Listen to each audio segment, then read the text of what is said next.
Hi guys, welcome to my channel Lush Gardener. I hope you guys are fine and are safe. So today we are going to be talking another variety of sedum. Now this is called as Dasyphyllum major.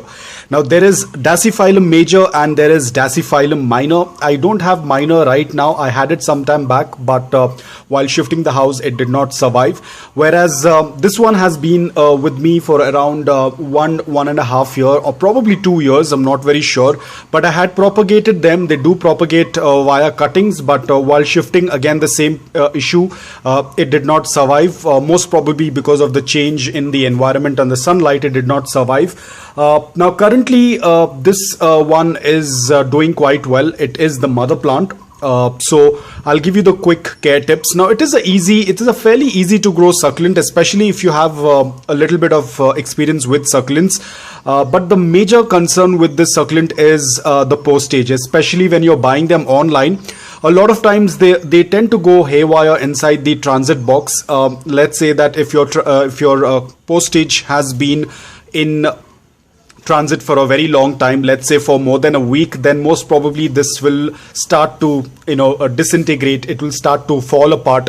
That's the major issue. So if you are purchasing this succulent, ensure that the postage reaches to you within 5 days or within 4 days. The sooner it reaches to you, the much better it is, because the longer it's going to be in the box, it is going to have a really hard time to get acclimated. So you have to keep in mind about that. If you're buying the succulent and if the seller tells you that it's going to take a while, then avoid buying this, because it's a very delicate succulent, especially inside the postage. So now talking about the care requirements, I have given it the same kind of soil mix, which is loose, porous, gritty and well draining.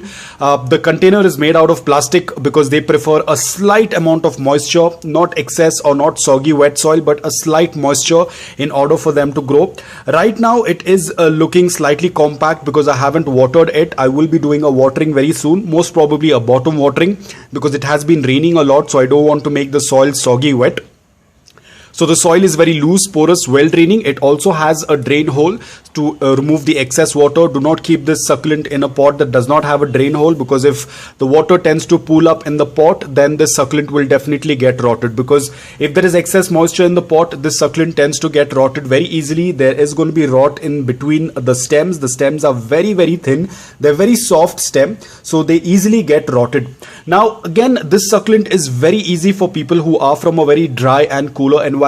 You might have seen people tend to use this as a ground cover. Basically, they just plant it in the ground and it starts to spread horizontally everywhere on the ground. It becomes like a carpet. So that's why it's called as a ground cover. It tends to fill up the entire space. But again, this depends from environment to environment. In my place, I cannot grow it in ground because half of the year we have good amount of rains and the soil is going to stay moist. So it will start to rot. Now this succulent can handle a good amount of morning direct sunlight, but you have to do a gradual introduction. If like right now my succulent is quite green in color, if I'm going to expose it to direct sunlight, suddenly it will definitely get burned. So I have to do a gradual introduction. But the succulent is very small right now. I cannot expose it to direct sunlight, otherwise it will get harmed. So it has to be kept in indirect bright light. In a lot of different places, the major tends to get a lot of colors, but in my city it does not get a lot of colors because we don't have the typical winters wherein it is very cold. The winters are very short in my place, so they do not get colored quite often. They usually tend to stay green in color. So they belong to the genus of Sedum. They are called as Dasyphyllum major, but they belong to the genus of Sedum. So they tend to go dormant during the summers, and winter is their growing period. So during winters, if you are a person who tends to add fertilizers, you can do it during the winters, but do not add any fertilizers during the summers. And to be honest, even if you do not add any fertilizers, it's absolutely fine. Now talking about the size of the leaves, they do not grow, the leaves will not grow bigger than this. This is the last size of the leaves, but they tend to spread. But the size of the leaves are going to stay like this. They do not grow larger than this. And this is the major. The minor is even more smaller than this. They have even more smaller leaves. The major has slightly bigger rosettes or the bigger leaves, but the minor has even smaller leaves. The minor is even more delicate compared to the major. So it's an extremely easy to grow succulent, provided that you are getting it in one piece in your postage, then it's absolutely fine. It tends to do quite well in almost all the environments, but if you are from a very warm and humid environment, it might be a little bit of struggle, but overall they do quite well. You can use them as fillers, you can use them as pillars. A lot of people tend to use them in arrangements as well. They just tuck them somewhere in the side. But again guys, it all depends upon your environment. A lot of people have a very good luck with them because they have a very dry and cooler environment. But it might be a little bit difficult for people who are from a very high humidity area, or basically people who are very close to the coastal area. It might be a little bit of challenge to grow these varieties. So it completely depends upon you, how you take care of it. If you are from a place wherein the humidity is very high, then ensure that you give a soil mix that tends to dry faster and that does not retain a lot of moisture. Please do not use coco peat for this succulent. It will start to rot, so you have to be extremely careful. The soil has to be dry. Whenever you feel that the soil is completely dry, you can go ahead and water it. Or even on this succulent as well, you'll start noticing that there are going to be wrinkles, and that will indicate that it's time to water. Now, light is the major factor for this succulent. You cannot keep this succulent indoor without a proper grow light. If you're growing them indoor, you need to have a proper grow light. You cannot keep it in a place where there is less light. Even though they are green in color right now, if they lack light, they will start to stretch. You can see my succulent is very compact. You can hardly see the stem. Even the new growth, you can see the stem is hardly visible. But if they lack the light, then they will start to stretch. You will start noticing the stem. That is not how it's supposed to be. It has to be very compact like this. But if they start to stretch, there is going to be a lot of gap in between the leaves. That indicates that your succulent is lacking light, and you have to give it a good amount of more indirect but bright light. Now, talking about pest attack, at times you might have issues with mealybugs because the leaves are very compact. It becomes very easy for the mealybugs to hide in between. So what you can do is once every 3 weeks or once every 4 weeks, you can sprinkle some dry cinnamon powder on the soil.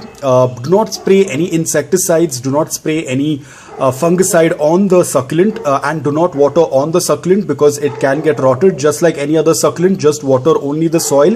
Do not drop any water on the leaves. You can see the succulent is very dense. If the water tends to stay on them, it will be very difficult for you to understand, and that can easily lead to either a fungal attack or it will start to rot the stem. Remember, the stem is very, very delicate of the succulent, not like our other succulents.